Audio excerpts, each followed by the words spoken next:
A gente está nesse período de férias, daqui a pouco a turma vai pegar a praia, pegar o veraneio, né? Tem alguns cuidados com relação à questão do coração, não exagerar, por exemplo, na comida, na bebida, tem que se cuidar realmente? Com certeza, Marcos. Tá chegando aí, né? Já chegou, na verdade, porque já começou com a ceia de Natal. Já tem gente veraneando já. Já tem gente veraneando e já chegou, os cuidados já chegaram com a ceia de Natal, né? A gente espera que todo mundo tenha tido um bom Natal, em paz, em família, que tenha se divertido. E algumas vezes a gente acaba passando um pouco do ponto na ceia de Natal, comendo um pouco mais do que o que deveria, bebendo um pouco mais do que o que pode, do que a nossa capacidade de digerir os próprios alimentos. E restam agora os cuidados que a gente deve ter nessa época agora de final de ano e início do próximo que chega, com relação à saúde do nosso coração. São aqueles mesmos que a gente já comentou em ocasiões anteriores. Eu acredito que até no Natal passado a gente fez essas mesmas recomendações, mas não custa nós lembrarmos novamente. É sempre bom a gente ter em mente esses cuidados que a gente precisa ter. O primeiro deles vai para a praia, vai pegar sol, precisa se hidratar bastante, tá certo? Desidratação é uma causa importante de mal-estar, tontura para alguns pacientes, queda de pressão, especialmente para aqueles que usam medicamentos antihipertensivos. Então é preciso manter o corpo hidratado. Para isso precisa andar com a garrafinha d'água, né? Quem vai se expor o tempo ao todo. sol. O ideal é que sim, tá de férias, leva uma garrafinha, tá sempre bebendo um pouquinho d'água, porque realmente o nosso sol ele tá castigando, ele tem castigado. Mas essa água ela deve ser consumida de quanto em quanto tempo, por exemplo? Não, a gente tem apenas estimativas diárias de consumo. A gente não tem uma estimativa fracionada para que a gente consuma de tantos em tantos minutos ou de tantos em tantas horas. É o bom senso mesmo quem regula nesse caso, e aí a gente pede para que ou sugere aos pacientes para que nessas ocasiões eles dosem mais ou menos, eles tentem procurar ver o quanto estão consumindo de água para ver se estão atingindo pelo menos o mínimo que a gente pede. É um valor arbitrário, mas a gente sabe que é o necessário para que a gente mantenha as nossas funções básicas de aproximadamente 2 litros de água por dia, no mínimo, e isso quando você está exposto a condições como condições de praia, em que você desidrata mais facilmente porque perde mais calor, né? Você transpira, sua mais, respira mais, e tudo isso remove a água do seu corpo. Então é sempre bom você se hidratar. Quem vai ingerir bebida alcoólica, a gente sempre pede moderação, né? Na praia sempre tem gente que gosta da sua bebidinha, a gente pede que as pessoas moderem no consumo da bebida alcoólica e não deixem, no intervalo entre uma bebida e outra, não deixem de consumir água também, porque isso ajuda bastante a evitar os efeitos ruins da ressaca, bem como ajuda a manter o paciente equilibrado, né? Evita outras complicações que possam advir do excesso do consumo de bebida alcoólica. Então a gente tem essas recomendações, cuidar nessa época a gente acaba não prestando muita atenção em quem está fazendo ou manipulando, fabricando a comida que a gente consome. Então prestar um pouco de atenção no sal que vai nessas comidas, se possível provar uma pequena quantidade antes para saber se não tem alguma comida salgada. Se você não tem como provar, já colocou no prato e a comida está muito salgada, deixa ela de lado. É melhor não consumir do que acabar tendo um problema mais à frente, arrumar ou arranjar um pico hipertensivo ou até condições mais graves, como uma insuficiência ventricular, que às vezes acontece em pacientes predispostos só por um excesso de sal que você consome, uma descompensação de insuficiência cardíaca. Tudo isso pode advir de um consumo exagerado de sal e que muitas vezes a gente não percebe. Não é só aquele sal explícito que você mesmo pega o punhadinho de sal e coloca num tira-gosto, numa carne, num churrasco, não. Às vezes o sal ele vem dentro do próprio preparo dos alimentos, a gente acaba passando sem perceber. Então nessas horas em que a gente não sabe, vai para uma casa de praia, vai se divertir e não sabe quem é que fabricou a comida, é importante que a gente tenha essa atenção com relação a essas questões. Não se esquecer dos medicamentos, né? Ninguém que tenha medicamentos de uso contínuo deixá-los em casa. Não, eu vou para a praia, agora vamos me divertir, não quero levar meus remédios não, vou deixar em casa. Não, né? Pode dar férias aí. Não pode dar férias aos remédios não, os remédios eles não têm direito a férias não. Aqueles que são de uso contínuo, né, a gente lembra, remédios para hipertensão, remédios para diabetes, medicações para insuficiência cardíaca, todos esses medicamentos, eles não devem ser parados. Existe uma prática muito comum, né, da população, que é a de, com medo do efeito do medicamento associado ao consumo de bebida alcoólica, a pessoa diz, já que eu vou beber bebida alcoólica, eu vou suspender o uso do medicamento.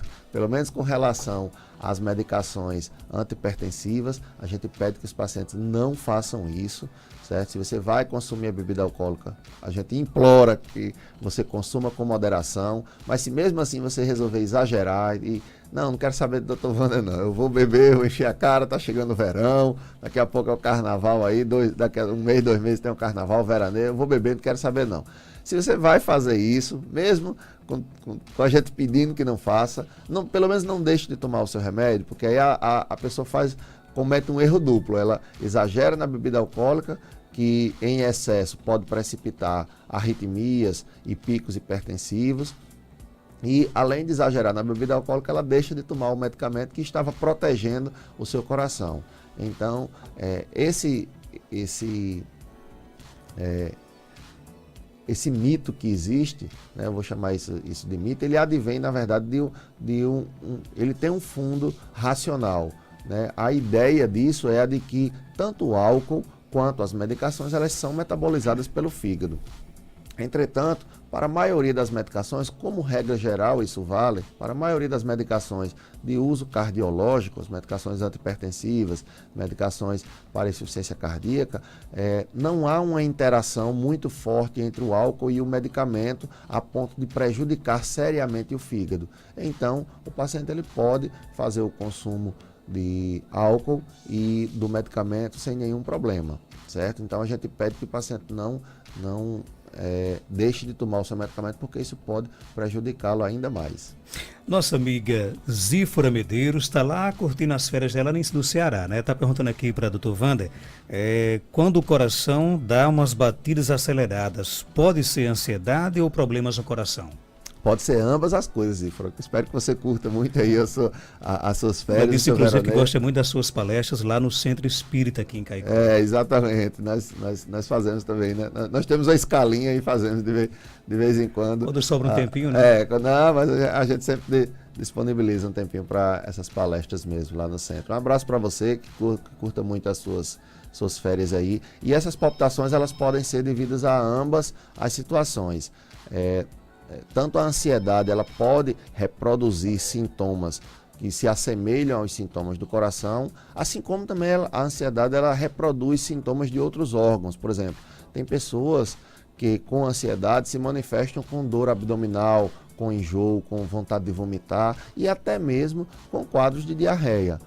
A pessoa que está muito nervosa, de repente tem um ataque e começa a frequentar o banheiro e não consegue sair dali enquanto não passar aquela situação de ansiedade. Essa é uma maneira do corpo expressar que está passando por um momento de tensão e de ansiedade. Outra das maneiras é você apresentar sintomas que sejam relacionados ao sistema cardiovascular. Então, alguns pacientes sentem dor no peito, outros pacientes sentem uma queixa de falta de ar e outros pacientes podem sentir essa queixa de, como você relatou aí, de palpitações ou a sensação do coração acelerado. Isso pode, de fato, ser devido à ansiedade, como nós não temos nenhum exame complementar que possa confirmar a existência de uma palpitação relacionada à ansiedade, como regra geral, o que nós fazemos é excluir primeiro algumas outras doenças mais graves, procurar arritmias mesmo,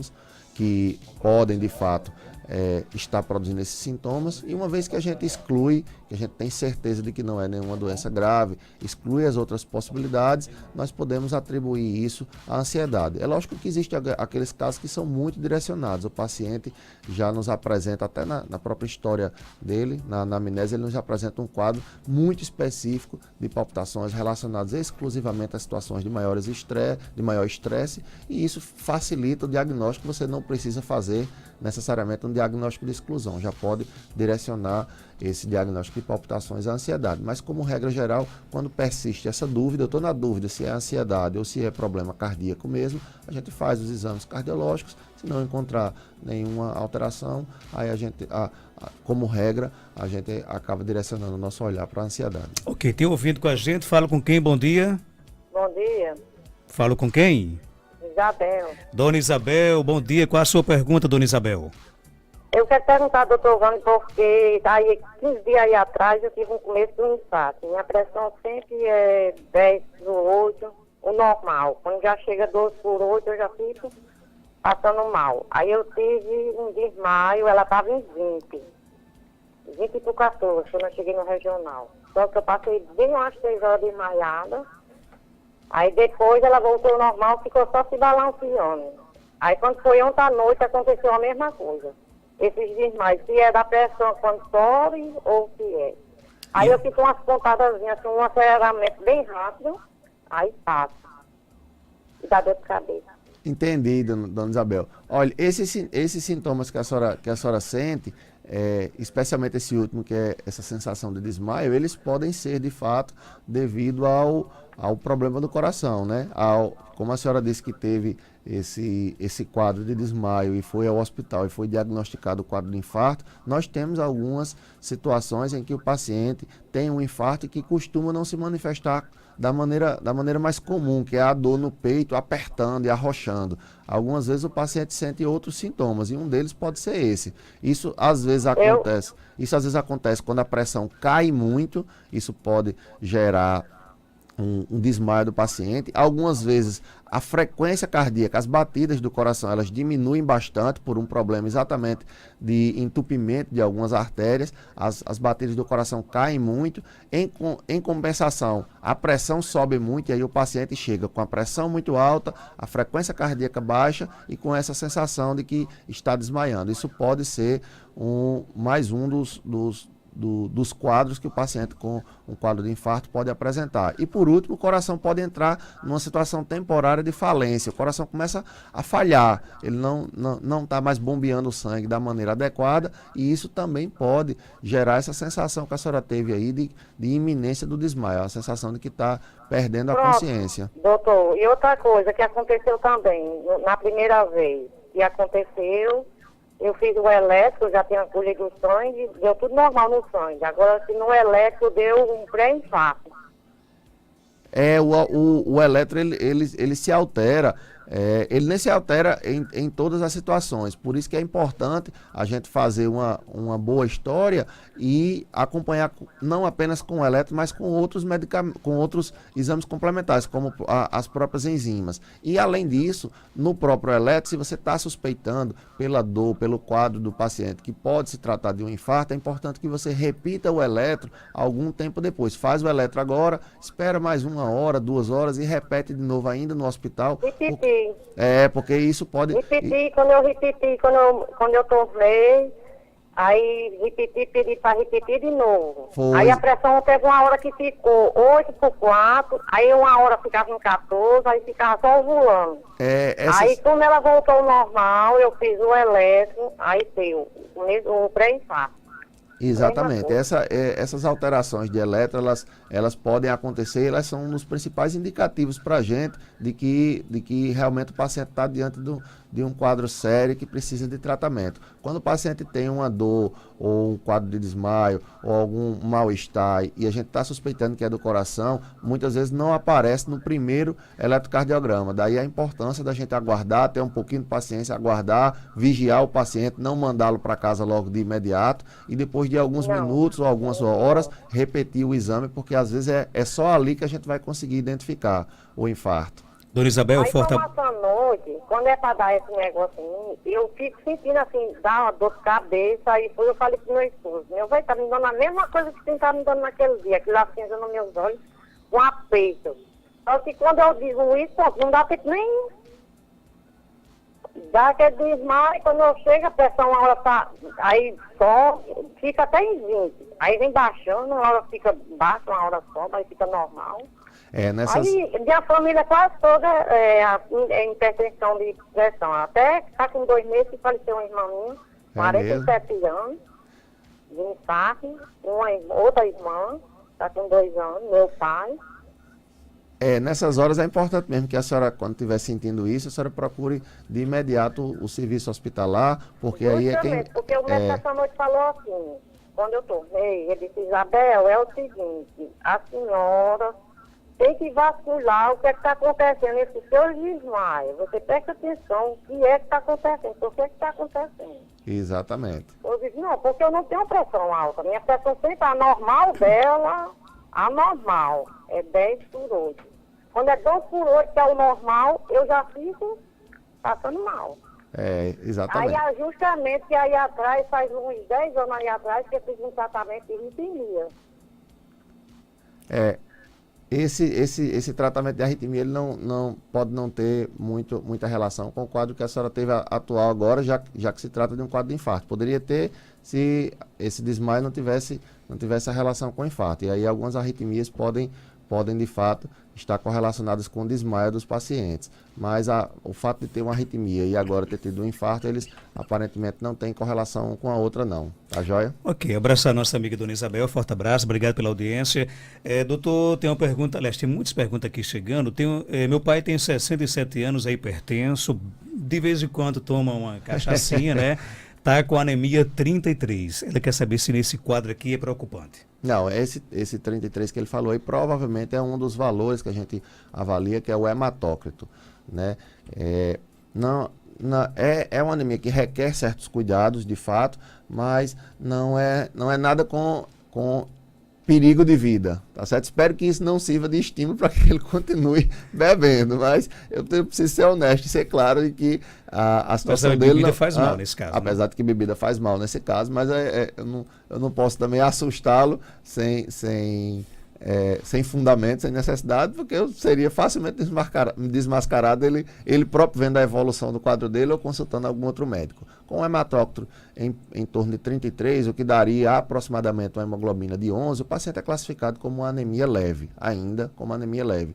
E o que precisa ser feito é a investigação da causa da anemia, né? Existem muitas causas, doença nos rins, por exemplo, pode causar anemia, que é a mais comum, a própria perda de ferro, a redução dos estoques de ferro no nosso corpo pode causar anemia. Essa redução dos estoques de ferro, elas às vezes acontece por uma outra doença oculta, por exemplo, um tumor ou um pólipo no estômago ou no intestino, que faz com que o paciente perca sangue nas fezes, mesmo sem ele perceber. Ele não vê o sangue nas fezes, mas vai perdendo ali 2 ml todos os dias, e isso pode produzir uma anemia a longo prazo e precisa ser investigado. Então, existem muitas causas de anemia, precisa investigar para poder tratar adequadamente cada uma delas, mas nesse nível que ele apresentou aí não parece ser nada grave, não. Minha querida amiga Dilma Brito, bom dia. Bom dia, Marcos Dantas. Bom dia, doutor. Eu gostaria de saber, porque meu esposo fez uma cirurgia de troca de válvula, ele trocou a válvula e ele colocou metálica, né? Isso. Fez 3 meses, agora dia 25.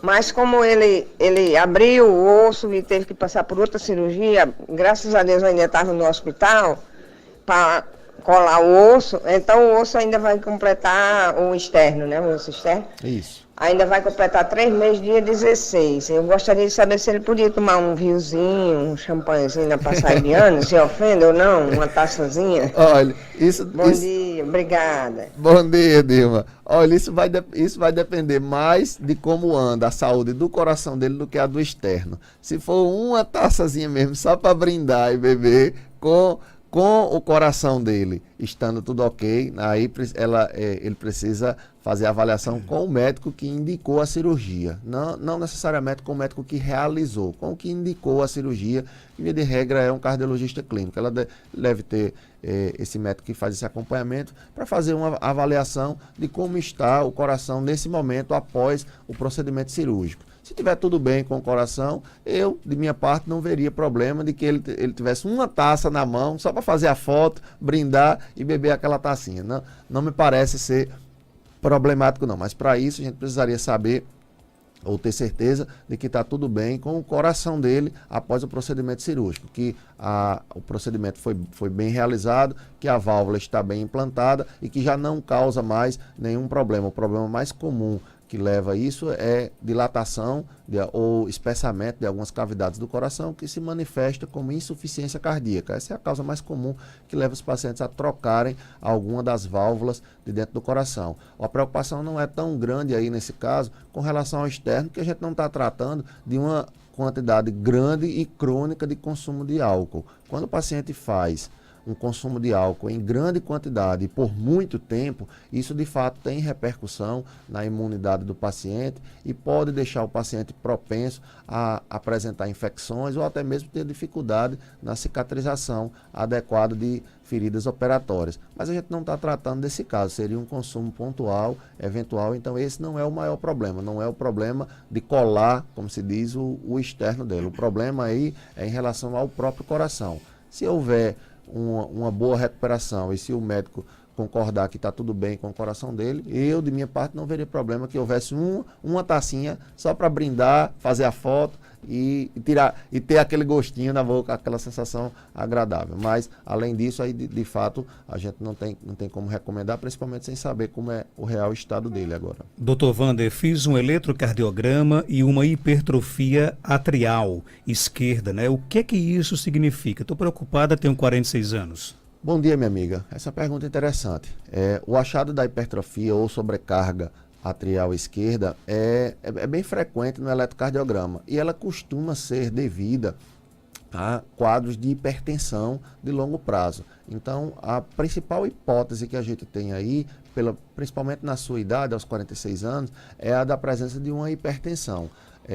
A hipertrofia atrial, na verdade, é um aumento do tamanho do átrio esquerdo, que é a cavidade que fica imediatamente antes do ventrículo, que é a bomba principal do coração. O nosso coração ele tem quatro quartinhos, 4 cômodos, né, sendo que o principal deles, o que a gente dedica mais olhares, o cardiologista dedica mais olhares, é o ventrículo esquerdo, que é o responsável por bombear o sangue diretamente para todos os órgãos do nosso corpo, através da artéria aorta. Então, esse ventrículo esquerdo ele recebe sangue do átrio. Geralmente em situações em que o paciente tem uma pressão alterada, é a situação mais comum de longe que causa isso. Quando o paciente tem uma pressão muito alta, o ventrículo esquerdo ele não dá conta de bombear para uma pressão tão alta e acaba sobrecarregando a câmara que vem logo atrás, que é o átrio esquerdo. Então essa é uma das possibilidades e talvez seja conveniente aí fazer uma avaliação médica e verificar se está tudo bem com o átrio, assim como com o ventrículo, e ver as pressões também. Olha, o que me deixa triste é não fazer as perguntas dos nossos ouvintes, mas o Dr. Wander, ele também, como ele é de carne e osso, ele vai viajar na próxima semana, nós vamos gravar. Certo. E vamos combinar da gente gravar, inclusive, a participação com as perguntas que sobraram hoje. Pronto, okay? Combinadíssimo. Minha amiga Sandra Suelina, não fica triste, né? Um abraço para ela. Vai responder a sua pergunta. Na próxima quinta-feira, eu já selecionei aqui todas as perguntas que ficaram hoje, né? Então amanhã nós vamos gravar a participação da próxima quinta-feira. Doutor Wander, feliz ano novo, né? Foi um prazer imenso tê-lo aqui no nosso programa em 2018, que a gente continue em 2019. E algo mais a acrescentar, pode ficar à vontade. Eu só desejo o mesmo a você e a todos os nossos ouvintes, Marco, que nós possamos ter 2019 com muita paz, com muita alegria nos nossos corações, se Deus permitisse, com muita chuva no nosso sertão, que a gente ainda precisa, né? Melhorou um pouquinho a nossa situação, mas a gente precisa bastante ainda disso, que nos dá alegria, nos dá vida, né, aqui para o nosso sertão, e que todos nós possamos manter essa alegria de viver e continuar aqui no nosso Panorama 95 com essa participação que nos deixa muito contente.